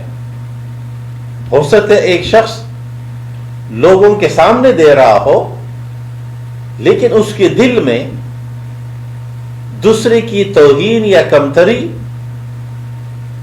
یا اپنی بڑائی اور عظمت نہیں بلکہ اللہ کی رضا کا نیت اور ارادہ ہو. اور یہ عین ممکن ہے کہ کوئی شخص بظاہر تو چپکے سے خفیہ طور پہ سرن خرچ کر رہا ہے لیکن اس کے دل کی کیفیت غرور اور تکبر اور دکھلاوے والی ہے. تو دکھلاوا دل کی کیفیت، ریا دراصل دل کی کیفیت کا نام ہے. اس لیے اس سے رسول اکرم صلی اللہ علیہ وسلم نے شرک خفی کہا ہے. یعنی شرک خفی کا مطلب ہلکا شرک نہیں بلکہ خفیہ، یعنی نہ نظر آنے والا شرک ہے. یعنی ایک شرک تو یہ ہے کہ کوئی طاغوت کے آگے سجدہ ریز ہو، چاہے اس کی شکل بت کی ہو چاہے اس کی شکل احساسات اور جذبات کی ہو، تو وہ شرک اعلانیہ ہے. اور ایک شرک وہ ہے جو دلوں میں چپکے سے جگہ پکڑتا ہے اور اسے شریعت ریاکاری کے لفظ سے تعبیر کرتی. تو اللہ کے نام پہ خرچ کرنے کا قرآن حکیم چونکہ دونوں ذکر کرتا ہے، سرن و علانیہ. ہمارے فقہاء و محدثین نے اس میں ایک فرق یہ کیا ہے کہ جو صدقات واجبہ ہے، جو فرض ذمہ داریاں ہے، اس میں تو اعلانیہ اور غیر اعلانیہ کا فرق اس بنیاد پر نہیں ہوتا کہ ایک شخص کہے کہ میں نماز تو پڑھتا ہوں لیکن ایسی نماز پڑھوں گا کہ لوگوں کو نظر نہ آئے، اور وہ بجماعت نماز کی ادائیگی کے لیے حاضر ہی نہیں ہوتا، اور سمجھتا ہے کہ یہ میں نیکی کا کام کر رہا ہوں. تو بھائی نماز اعلانیہ مسجد کے اندر فرض ہے، باجماعت نماز کی ادائیگی شریعت کا حکم ہے، لہذا اس کو اسی طرح ادا کرنا ہے. تو سرن اور اعلانین کا تعلق دل کی کیفیات کا ہے، اور جو نفلی صدقات ہے اسے سرن ادا کرنا یا نفلی عبادات کو اس انداز میں ادا کرنا کہ اس کی تشہیر نہیں ہو. ایک اور پہلو جو اس کا آتا ہے اور وہ یہ ہے کہ جو اعلانیہ ادائیگی میں جو تشہیر ہوتی ہے اس کے حدود کیا ہے. موجودہ دور میں جب برائیاں، اللہ کی نافرمانیاں اور گناہ کے کاموں کی تشہیر اتنی زیادہ ہے کہ یوں لگتا ہے کہ دنیا میں سب لوگ ہی برائی کر رہے ہیں، اس کے مقابلے میں نیکیوں کی تشہیر کم، اور یا اس بنیاد پر کہ ہم نیکیوں کی تشہیر چاہتے نہیں ہیں تو معاشرے میں مجموعی تصویر یہ بنتی ہے کہ کوئی نیکی کرنے والے لوگ کم ہے یا نیکی ہو نہیں رہی ہے اور برائی زیادہ ہو رہی ہے. لیکن جب ہم اس بات کا ذکر کرتے ہیں کہ نیکیوں کی تشہیر، تو اس میں کچھ چیزیں بہت اہم ہیں. ہم عموماً جتنی نیکیاں سر انجام دیتے ہیں تو ہم اللہ کے احکامات کو بجا لاتے ہیں، چاہے وہ عبادات کی صورت میں ہو یا دوسروں کی امداد کی صورت میں ہو، اور اس میں معاشرہ پورا ہمارے ساتھ شریک ہوتا ہے. یعنی یہ مسلمان جو انفاق کرتے ہیں وہ ہم پر اعتماد کرتے ہیں، اس لیے کہ یہ ان کے ساتھ تعاون ہے. ایک انفرادی لحاظ سے اگر کوئی شخص انفاق کرتا ہے تو کر تو لیتا ہے لیکن پہنچانا بڑا مسئلہ ہوتا ہے. تو ہمارے جتنی دینی ادارے ہیں وہ لوگوں کی امانتوں کو مستحقین تک پہنچانے میں تعاون کرتے ہیں. لہٰذا ہم اس کی جو تشہیر ہوتی ہے اس میں یہ بات سب کو معلوم ہے کہ یہ کوئی شخص اپنی طرف سے نہیں کر رہا ہے بلکہ یہ اجتماعیت کے نمائندگی کے طور پر. لیکن اس میں بھی تشہیر دلوں کے اندر کی دنیا کو بدلنے میں بھی ایک کردار ادا کرتا ہے. لہذا اپنے دل کو ہمیشہ ٹٹولنے کی ضرورت ہے کہ آیا ہم اپنی شخصی اور ذاتی تشہیر کا نیت اور ارادہ زیادہ ہے؟ کیا ہم اس پہ زیادہ تبصرے کرتے ہیں اور زیادہ مطلوب ہوتا ہے کہ کس کی تصویر کہاں اور کتنی شائع ہوئی، یا ہم عملاً شعوری طور پر یہ سمجھتے ہیں اور خود پر اس کے اثرات نہیں ہونے دیتے کہ یہ تو ایک ضرورت ہے، ہو گیا تو ٹھیک، نہیں بھی ہوا تو خود یہ مقصود نہیں ہے. تو اس معاملے میں تقوی مطلوب ہے، اور تقوی ہے دل و دماغ کی اس حساسانہ کیفیت کا نام کہ کہیں ہم اپنی ذاتی تشہیر کو اولیت نہ دے دیں اور جو آخرت کا فائدہ ہے، جو آخرت کی نیت اور ارادہ ہے، وہ کئی درمیان میں کھو نہ جائے. تو لہٰذا ہر وقت اپنے دل کا یہ محاسبہ، اپنے ذہن و دماغ کا یہ محاسبہ کرتا رہنا چاہیے. اور اگر یہ حساسیت ہے تو ٹھیک ہے، لیکن اگر ہم اس حساسیت کو فراموش کر چکے ہیں اور اپنی تشہیر کو اولیت دیتے ہیں تو پھر یہ ریاکاری میں داخل ہوگا. لیکن قرآن حکیم اس کے بعد اسی آیت میں سرن اور اعلانیہ تقسیم کے بعد اصول یہ بتاتا ہے کہ اس کے نتیجے میں ہم حسنات کے ذریعے برائیوں کو، سیئات کو ہٹاتے ہیں، دفع کرتے ہیں. اور یہی انفاق اور ڈونیشن کا فرق ہے. انفاق میں مقصود یہ ہوتا ہے کہ نہ صرف یہ کہ ہم پیسے دیتے ہیں یا وقت دیتے ہیں، انفاق سب چیزوں کا، لیکن ان سب سے مقصود یہ ہے کہ ہمارے سیئات کم ہونا، ختم ہونا شروع ہو جائے اور ہمارے حسنات بڑھنا شروع ہو جائے. یعنی انفاق وہ نیکی ہے جو ہمارے حسنات کو بڑھاتے بڑھاتے سیئات کو ختم کر دیتے ہیں. اس کے بعد آیت نمبر 23 میں قرآن حکیم نے جنتی گھرانے کا ذکر کیا، اور یہ پہلے کی صفات میں نے ذرا تفصیل سے اس لیے بتائے کہ یہ ہم میں سے ہر شخص یہ چاہتا ہے. کوئی شخص یہ سوچ بھی نہیں سکتا، اور اگر یہ سوچے تو جس کرب سے ہم گزریں گے کہ اگر ہم جنت میں ہو اور انشاءاللہ ہم جنت میں پہنچیں گے تو ہمارا کوئی بھائی، ہمارا کوئی رشتہ دار، ہمارا کوئی اولاد، ہمارا بیٹا بیٹی، رشتہ داروں میں سے کوئی وہ جنت میں نہ پہنچ سکے. یعنی اس دنیا میں ایسا جنتی گھرانہ وجود میں لانا کہ ہر ایک کی ہمیں یہ فکر ہو کہ میرا یہ رشتہ دار میرے ساتھ جنت میں ہوگا. ہمیں جہاں یہ فکر ہوتی ہے کہ میرا بیٹا بغیر تعلیم کی نہ رہ جائے، میرا بیٹے کی جاب اچھی لگ جائے، میرے بیٹے کا رشتہ اچھا ہو جائے، میری بیٹی کو اچھا رشتہ مل جائے، میری بیٹی کی تعلیم و تربیت ہو اور وہ اعلیٰ تعلیم اعلیٰ عہدوں پر آئے. لیکن ہم اس بات کا کتنا اہتمام کرتے ہیں کہ جب ہم انشاءاللہ جنت میں ہوں گے تو ہمارا کون سا بیٹا یا ہماری اولاد میں سے کون ہمارے ساتھ ہوگا اور کون نہیں ہوگا. نوح علیہ السلام کے واقعے میں قرآن حکیم اس بات کو بار بار بتاتا کہ اللہ تبارک و تعالیٰ نے نوح علیہ السلام سے کہا انہ لیس من اہلک، یہ تیرا بیٹا تیرے اہل میں سے نہیں ہے. اور پھر قیامت کے دن اگر ہمیں بھی یہ کہا جائے کہ یہ تیرا یہ رشتہ دار، یہ بانجا بتیجا بتیجی بانجی نواسی بہن بھائی، یہ تمہارا رشتہ دار نہیں ہے، اس لیے کہ تم نے اپنے آخرت کی فکر تو کر لی تھی لیکن ان کی فکر نہیں کی. قرآن حکیم یہاں اس جنتی خاندان کا ذکر فرماتا ہے جنات عدن یدخلونہا، یہ وہ جنت ہے ہمیشہ رہنے والا کہ جس میں مومن داخل ہوں گے. اور صرف یہ ادھوری بات ہوگی، صرف اپنا بیڑا پار کر کے جنت میں داخل ہو جانا یہ بہت ادھوری کامیابی ہے. بلکہ قرآن حکیم نے فرمایا اس کے بعد وَمَنْ صَلَحَ مِنْ آبَائِهِمْ وَأَزْوَاجِهِمْ وَذُرِّيَّاتِهِمْ، اور وہ تمام لوگ جن کی اصلاح کون کون سے لوگ قرآن حکیم نمائندگی کے طور پہ ذکر کرتے ہیں. من آبائہم، آبا سے مراد اپنے سے اوپر، ہمارے چچا، ہم سے اوپر ہمارے جو رشتہ دار ہیں، والد کی کیٹیگری میں جو آنے والے ہیں، چاہے وہ ددیال کی طرف کے ہو یا ننیال کی طرف کے ہو. وہ ازواجہم، اور ہمارے جوڑے، شوہر کے لیے بیوی اور بیوی کے لیے شوہر، انہیں ہمارا میاں بیوی کی بنیاد پر.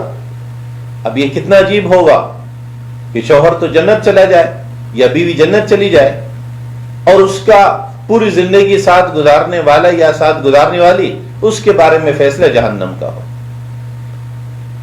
وذریاتہم، قرآن حکیم نے خود ان سے اوپر اور ہر رشتے میں نیچے. ذریات سے مراد ہے آپ سے چھوٹے آپ کے جتنے رشتہ دار ہیں، اس میں اولاد بھی شامل ہے، اس میں کزنز اور کزنز کی اولاد بھی شامل ہے. یعنی رشتے جہاں جہاں تک پہنچتے ہیں ان تین میں آبائہم ازواجہم وذریاتہم، اس میں وہ سب شامل ہے. قرآن حکیم فرماتا ہے کہ یہ سب جنت میں ساتھ ہوں گے اور یہی مطلوب و مقصود ہے. اسی کے لیے ہم اصطلاح استعمال کرتے ہیں جنتی گھرانہ. لیکن جنتی گھرانہ تب ہوگا جب اس دنیا میں جنتی گھرانہ بنے گا. قرآن حکیم نے ان کی فضیلت بھی ذکر کی. یدخلون علیہم من کل باب والملائکۃ یدخلون علیہم من کل باب، فرشتے ہر طرف سے ان کے پاس آئیں گے. یعنی یہ اجنبی نہیں ہوں گے جنت میں، بلکہ جب جائیں گے تو ہر دروازے سے فرشتے آ کر خوش آمدید کہیں گے، کلمات تشکر ادا کریں گے اور کیا کہیں گے؟ سلام علیکم بما صبرتم فنعم عقبی الدار. سلام علیکم، فرشتے سلامی پیش کریں گے. اس دنیا میں تو صرف حکمران کی دوسری جگہ جاتا ہے تو انہیں سلامی پیش کی جاتی ہے، گارڈ آف آنر پیش کیا جاتا ہے.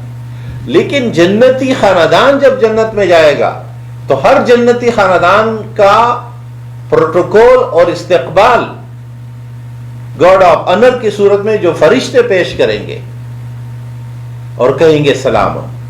لیکن اس کے بعد والے لفظ نے اس بات کو متعین کر دیا کہ یہ مقام و مرتبہ اس جنتی خاندان کو ملتا کس بنیاد پر ہے؟ بما صبرتم، جو تم نے دنیا میں صبر کیا. دنیا میں لمحہ لمحہ میں یہ جنتی گھرانہ پریشانیوں کا شکار رہا اور بکھرنے کے قریب تک یہ دین کے نام پر مجتمع نہ ہو، لیکن تم لوگوں نے محنت کی، ہر مرحلے ہر موڑ پر اس جنتی خاندان کو اکٹھا رکھا. لہذا فنعما، بہت ہی بہتر ہے تم سب کے لیے یہ آخرت کا ٹھکانہ. جبکہ اس کے مقابلے میں قرآن حکیم ذکر کرتے ہیں ان لوگوں کا جو اللہ کے وعدے کو توڑتے ہیں اور جو صلہ رحمی کا تعلق ہے۔ قرآن حکیم وَيَقْطَعُونَ مَا أَمَرَ اللَّهُ بِهِ أَن يُوصَلَ کا ذکر کہ فوراً فرماتا ہے وَيُفْسِدُونَ فِي الْأَرْضِ، صلہ رحمی کے توڑنے یا ٹوٹنے کے نتیجے میں زمین پر، روئی زمین پر فساد بپا ہوتا ہے۔ اس لیے سرمایہ دارانہ نظام معاشرت کی خوبی کمال یہ ہوتا ہے کہ وہ خاندانی نظام کو توڑے گا، اور خاندانی نظام یا رشتے توڑنے کے نتیجے میں فساد فی الارض پیدا ہوتا ہے، اس لیے کہ فرد تنہا ہو کر شیطان کے لیے اس سرمایہ دارانہ نظام میں زیادہ آسانی سے ترنوالا بنتا ہے اور وہ اس کو ہڑپ کر جاتا ہے۔ اولئک لہم اللعنۃ، یہی وہ لوگ ہیں جن پر اللہ کی لعنت، اور یہی لوگوں کے لیے بہترین ٹھکانہ۔ اللہ تبارک و تعالی نے جنتی گھرانے اور جنتی گھرانے کی وجود کی جو خوبیاں ہے وہ، اور وہ چیزیں جو کسی جنتی خاندان کو بکھیرنے اور ختم کرنے کے ہے، آیت نمبر 20 سے لے کر 26 تک ان کو تفصیل سے بیان کیا۔ ہم نے بھی ذرا اسے تفصیل سے اس لیے بیان کیا کہ یہی ہمارے اس مرحلے کی، ہمارے اس معاشرے کی ضرورت اور تقاضا ہے۔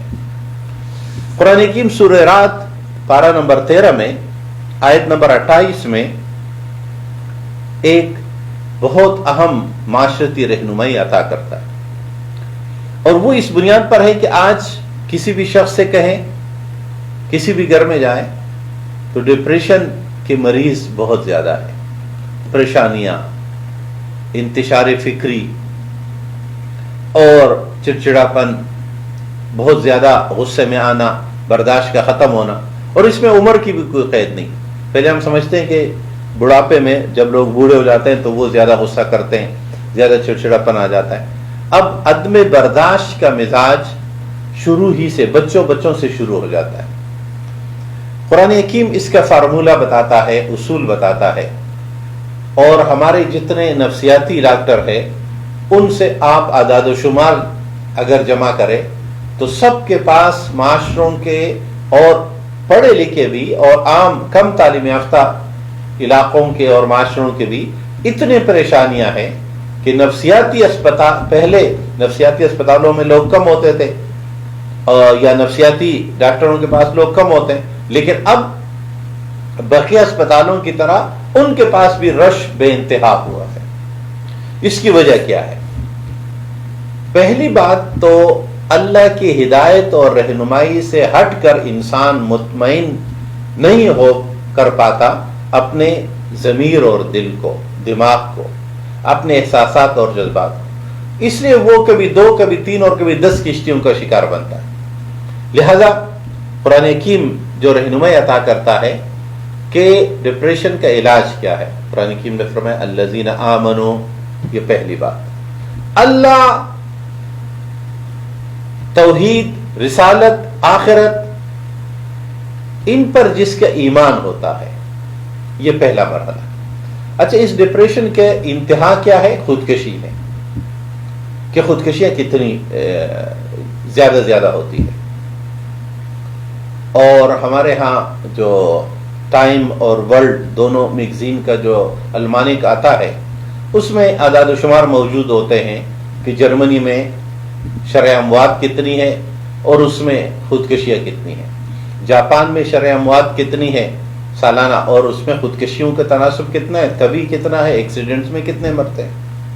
اس طرح تمام ممالک کا تقریباً اعداد و شمار ہوتے ہیں، اور ہم ہر سال یہ معلوم کرتے کہ آج خودکشیوں کی شرح جاپان میں اتنی رہی، یا فی کس آمدنی جن ممالک میں جتنی زیادہ ہے اتنی ہی شرح خودکشی بھی ان ممالک میں زیادہ ہے، چاہے وہ جرمنی ہو یا سوئٹزرلینڈ ہو۔ اور اس میں پہلے تو بات ہوتی تھی کہ صرف بڑے عمر میں تنہائی کی وجہ سے ایسا ہو جاتا ہے، لیکن اب نوجوانوں میں بھی یہ بیماری یا خودکشیوں کا رجحان بڑھا ہے۔ تو مایوسی، ڈپریشن کی انتہا یہ ہے، لیکن اس کا حل کیا ہے؟ دنیا یہ سمجھتی ہے کہ پیسہ اس کا حل ہے، تو بھائی اگر پیسہ اس کا حل ہے تو خودکشیوں کا رجحان پیسے والے لوگوں میں زیادہ اور غریب لوگوں میں کم کیوں ہے؟ قرآن حکیم اس کا حل بتاتا ہے۔ اور حل یہ ہے سب سے پہلا ایمان. اللہ پر ایمان، معیت ربی کا ہونا، یہ سب سے بڑا سہارا ہے جو دلوں کو مطمئن رکھتا ہے، اور اسے تازہ کرتے رہنے کی ضرورت ہے. اس لیے فرمایا الذین آمنوا، دوسرا وتطمئن قلوبہم، دلوں کا اطمینان. اس تعلق کی مضبوطی پر ہے، اور یہ کیا ہے؟ بذکر اللہ، دلوں کا اطمینان اللہ کے ذکر سے. الا بذکر اللہ تطمئن القلوب، یاد رکھو اللہ کے ذکر سے دل مطمئن رہتے ہیں، انہیں کوئی ڈپریشن سے نکلتے ہیں. اب یہاں ذکر الہی عنوان ہے ان ہزاروں قسموں اور طریقوں کا جو عملی شکل ہے ذکر الہی ہے. ہمارے عبادات کی جتنے مراسم عبودیت ہے، نماز، روزہ، حج، زکوٰۃ اور انفاق فی سبیل اللہ، دین کے تمام کاموں، تمام شعبوں میں اپنے اپنے حصے کا کام کرنا. یعنی ہمارے ہاں ایک کم فہمی یا غلط فہمی یہ مشہور ہو گئی کہ ہم جب اللہ کے ذکر کی بات کرتے ہیں، قرآن حکیم جب اللہ کے ذکر کی بات کرتا ہے تو ذکر کے لفظی معنی ہے اللہ کی یاد. یعنی شعور میں اللہ تبارک و تعالیٰ کے ساتھ تعلق، اپنے عبد ہونے، اللہ کے معبود ہونے کا زندہ احساس. یہ احساس کیسے زندہ ہوتا ہے؟ یہ ذکر لسانی سے بھی، اسماء حسنہ اور دیگر جو دعائیں رسول اکرم صلی اللہ علیہ وسلم نے، قرآن حکیم نے ذکر کی، یہ سب دعائیں، یہ تعلق کو جوڑنے کا طریقہ. انہیں تعلق باللہ دراصل ذکر ہے کے ذریعے قائم ہوتا ہے. اب اس تعلق باللہ کو اگر آپ کسی غریب کی مدد کرتے ہیں، کسی کو پڑھاتے ہیں، کسی کے رشتے بیاہ میں، شادی میں تعاون کرتے ہیں، کسی بھوکے کو کھلانے کے لیے انفرادی سے زیادہ اجتماعی طور پہ کوشش کرتے ہیں. اصل میں یہ بھی ایک پہلو ہے، جب ہم کوئی نیکی انفرادی کرتے تو وہ ایک، لیکن جب ہم اجتماعی کرتے تو نیکیاں زنجیری عمل بن جاتی ہے.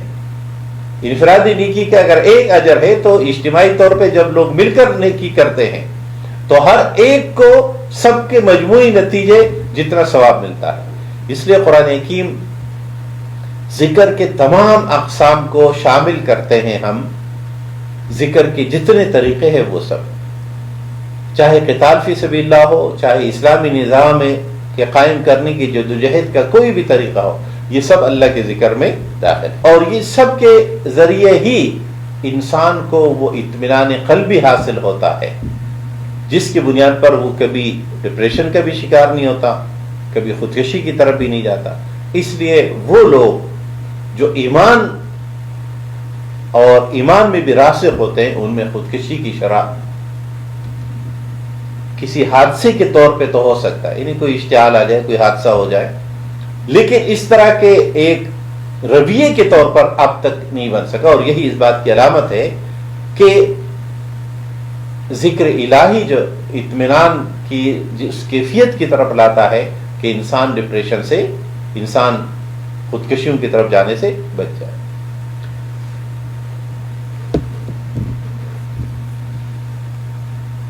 اس کے ساتھ سورہ رات پورا ہوا، اور اس کے بعد سورہ ابراہیم میں 13ویں پارے میں قرآن حکیم ارشاد فرماتا ہے، بسم اللہ الرحمن الرحیم، الف لام را کتاب انزلناہ الیک لتخرج الناس من الظلمات الی النور باذن ربہم الی صراط العزیز الحمید.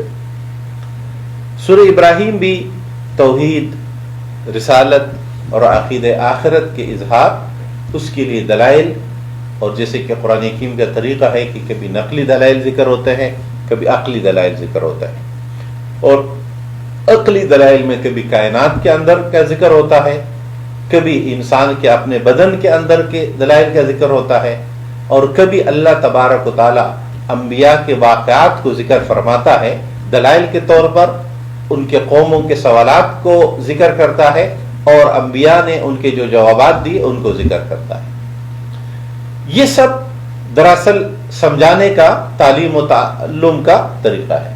تو قرآن حکیم نے فرمایا کہ اللہ تبارک و تعالیٰ وہ ذات ہے جس نے یہ کتاب نازل کی الیکا، اے رسول صلی اللہ علیہ وسلم آپ کی طرف، لتخرج الناس من الظلمات الی النور۔ یہاں اللہ تبارک و تعالیٰ نے پیغمبر کی ذمہ داری ذکر کی کہ انزلناہ الیکا، ہم نے یہ کتاب آپ کی طرف نازل کی۔ سوال اٹھے گا کہ کیوں نازل کی؟ کیا اس لیے کہ یہ میری انفرادی خوبی بن جائے کہ یہ میرے پاس ہے اس کے پاس نہیں ہے؟ کیا کتاب جو ہے وہ کوئی بہت بڑا ادبی پینٹنگ کا کوئی شہپارہ ہے کہ ہم اسے مہنگا خریدے کہ ہمارے پاس ہے کسی اور کے پاس نہیں ہے؟ تو قرآن حکیم وجہ بیان کرتا ہے کہ آپ کو یہ کتاب دینے کا مقصد کیا ہے؟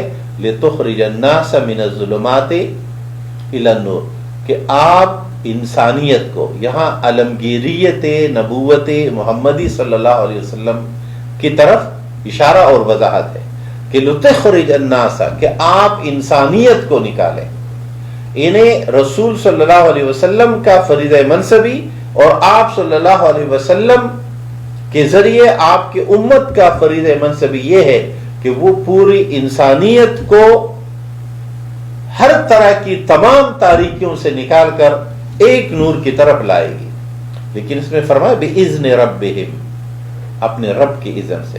اس کا مطلب ہے دائی کا تعلق دعوت اور دین کا کام کرنے، اقامت دین کی جدوجہد بھی تبھی کامیاب ہو سکتی ہے جب اللہ کی مدد شامل حال ہو۔ تو اقامت دین کی جدوجہد کرنے والے بھی اپنا تعلق باللہ مضبوط بنائیں گے، اور جتنا یہ تعلق باللہ مضبوط ہوگا تو اقامت دین کی کاوشوں میں رنگ اور وزن پیدا ہوگا۔ قرآن حکیم اللہ تبارک و تعالیٰ کے ان احسانات کا ذکر فرماتا ہے کہ جب ہم نے یہ سب کچھ تمہارے لیے اس نوعیت کا کیا ہے تو تم دین کا کام کیسے کرو گے، لوگوں کو تاریکیوں سے نیکیوں کی طرف کیسے لاؤ گے؟ وہی وہ اللہ ہے جس کے لیے زمین اور آسمان میں جو کچھ ہے یہ اسی کا ہے۔ وَوَيْلٌ لِلْكَافِرِينَ مِنْ عَذَابٍ شَدِيدٍ، کافروں کے لیے دردناک عذاب ہے۔ یہ فرق بتاتے ہوئے کہ الَّذِينَ يَسْتَحِبُّونَ الْحَيَاةَ الدُّنْيَا عَلَى الْآخِرَةِ، وہ لوگ جو ترجیح دیتے ہیں دنیا کی زندگی کو آخرت پر، وہ لوگ جو زیادہ پسند کرتے ہیں، جن کے دلوں میں رچ بس گئی ہے دنیا کی زندگی، اور یہی وہ عنوان ہے دنیا کی ترجیح اور آخرت کا دوسرے نمبر کا ہونا، یا ہوگی تو ہوگی، یا سرمایہ دارانہ نظام کے مطابق کہ ما بعد الطبیعت کوئی چیز نہیں ہے، اس کے بعد کچھ نہیں ہونا ہے، ہم اس کے بارے میں نہیں جانتے، لہذا اس دنیا میں جو کچھ ہے اسی میں ترقی۔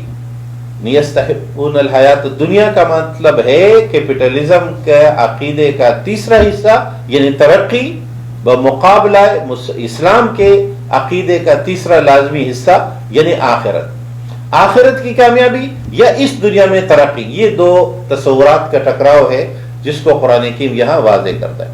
وما ارسلنا من رسول الا بلسان قومه، ہم ہر رسول کو جس قوم کے درمیان بھیجتے ہیں انہی کی زبان میں بھیجتے ہیں تاکہ وہ سمجھا سکے، لیبین لہم، تاکہ رسول واضح کرے۔ یہاں سے یہ بات ثابت ہوتی ہے اور اس کو قرآن حکیم مسلسل دہراتا ہے کہ پیغمبر کی ذمہ داری صرف کتاب اللہ پہنچانے کی نہیں ہے، یعنی پیغمبر صرف پوسٹ مین کا کردار نہیں ادا کرتا، بلکہ پیغمبر اس کتاب کو سمجھاتا ہے۔ اس لیے یہاں فرمائے لیبین لہم، دوسری کو فرمائے لتبین للناس ما نزل، کہ تاکہ آپ انسانیت کو سمجھا دے، واضح کر کے بیان کرے ایک ایک آیت اور ایک ایک لفظ کہ ان کے رب نے ان سے کیا ارشاد فرمایا۔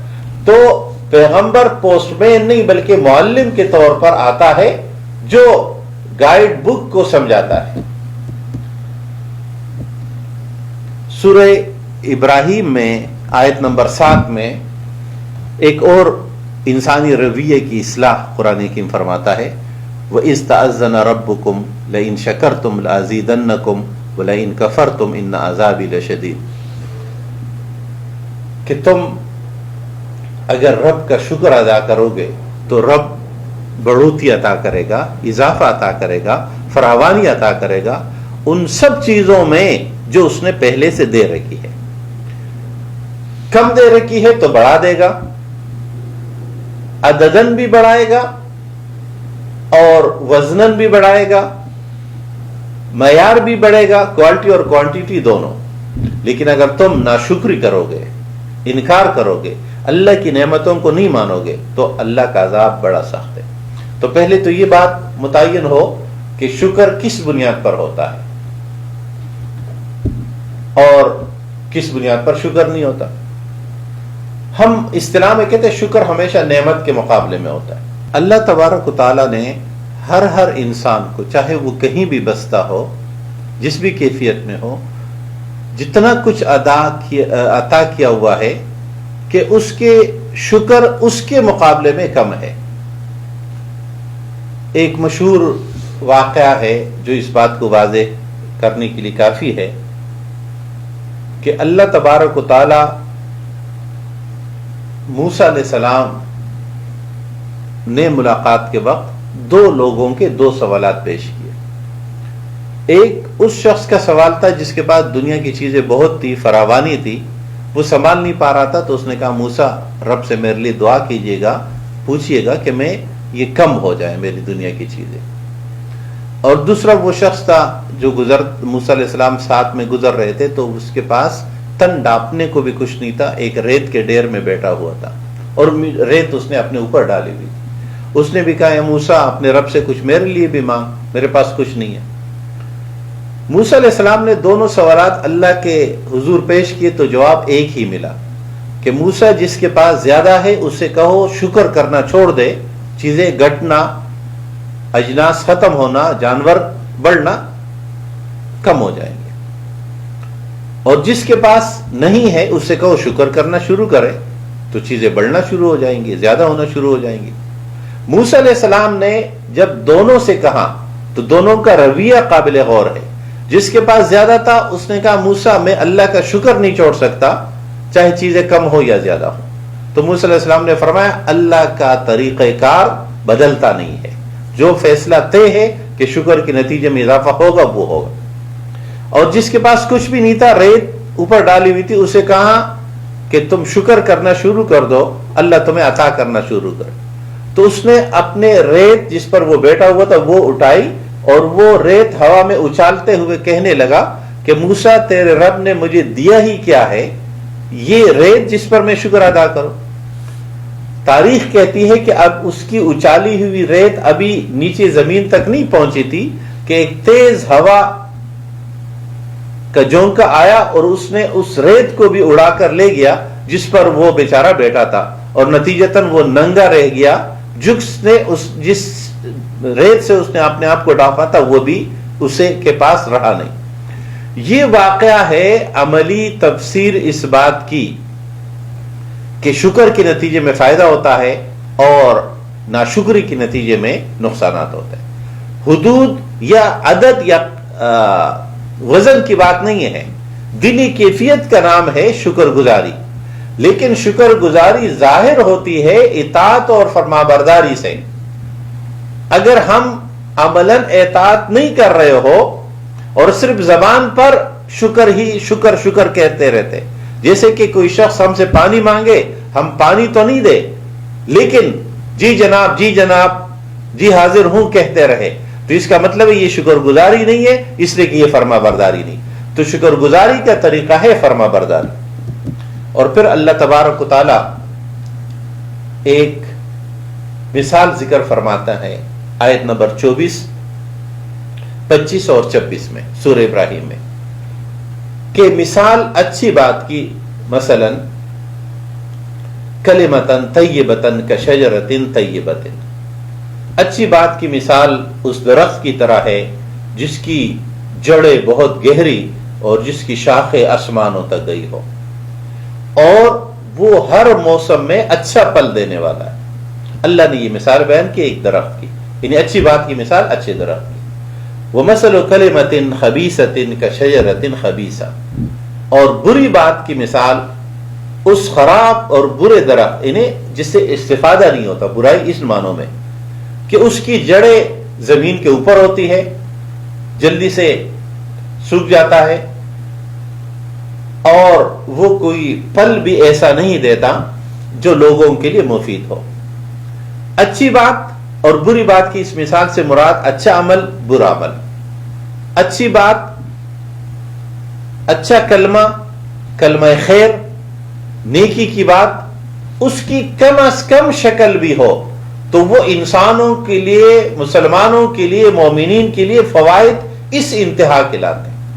اور اس کی مثال رسول اللہ صلی اللہ علیہ وسلم نے قیامت کے دن اس شخص کی جس کے نیکیوں کا پلڑا بالکل ہلکا اور برائیوں کا بھاری، اور اتنے میں ایک کلمہ طیبہ کا پرزہ، ایک سطر لا کر وہاں رکھ دیا جاتا ہے جو اس نے اخلاص سے پڑھا ہوا ہوتا ہے۔ اور اخلاص سے پڑھنے کا مطلب کلمہ طیبہ پڑھا، کلمہ طیبہ کے تقاضوں کو پورا کیا اور کلمہ طیبہ کے نظام کو اس معاشرے پر قائم کرنے کی کوشش کی، لہذا اس کا اخلاص سے کیا، وزن اتنا بڑا کہ تمام برائیوں کے پلڑے ہلکے پڑ گئے اور اس کی نیکی کا پلڑا بھاری پڑ گیا۔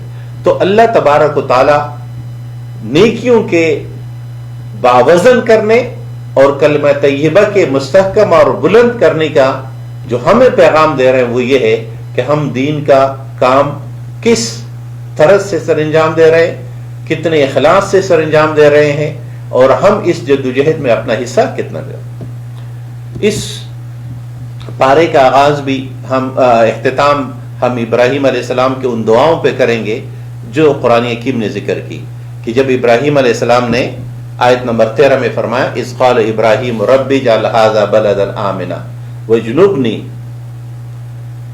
اے اللہ اس شہر کو امن سکون کا گہوارہ بنا اور مجھے وبنی نعبد الاصنام، اور مجھے محفوظ فرما، مجھے اور میرے خاندان کو کہ ہم بتوں کی پرستش کریں، یعنی غیر اللہ کے ساتھ تعلق اور غیر اللہ کی اطاعت سے محفوظ فرما، اس لیے کہ ان لوگوں نے بہت ساروں کو گمراہ کیا بھی ہے، لیکن اللہ ہمیں محفوظ فرما۔ پھر فرمایا ربنا انی اسکنت من ذریتی بواد غیر ذی زرع عند بیتک المحرم، اے اللہ میں اپنے خاندان کو، اپنے اولاد کو تیرے محترم گھر کے پاس چھوڑ رہا ہوں، ایک ایسے علاقے میں، ایک ایسی زمین میں جہاں کوئی چیز پیدا نہیں ہوتی۔ ربنا، اور اب وہاں چھوڑنے کا مقصد کیا تھا؟ ربنا لی قیم الصلاۃ، اے اللہ یہ نظام صلاۃ کو یہاں قائم کریں گے، فجعل افئدۃ من الناس تہوی الیہم، لوگوں کا رخ ان کی طرف موڑ دے کہ یہاں آئیں، وارزق من الثمرات لعلہم یشکرون، اور ان کو فراوانی کے ساتھ رزق عطا فرما کہ یہ شکر گزار کریں۔ اور پھر فرمایا الحمدللہ الذی وہب لی علی الکبر اسماعیل و اسحاق ان ربی لسمیع الدعاء، اولاد پہ ذکر، اور آخری دو دعائیں بڑی اہم ہیں جسے ہمیشہ یاد رکھنا چاہیے، رب اجعلنی مقیم الصلاۃ ومن ذریتی ربنا وتقبل دعا، مجھے نمازوں کو قائم کرنے والا، میرے خاندان کو بھی ہماری دعائیں قبول فرما، ربنا اغفر لی ولوالدی وللمؤمنین یوم یقوم الحساب، اے بار الہ مغفرت فرما میری، میرے والدین کی اور تمام مومنوں کی قیامت کے دن جب حساب ہو۔ اللہ تبارک و تعالی ابراہیم علیہ السلام کی یہ دعائیں ہمارے حق میں بھی قبول فرما۔ اقول قولی ھذا استغفر اللہ لی ولکم ولسائر المسلمین۔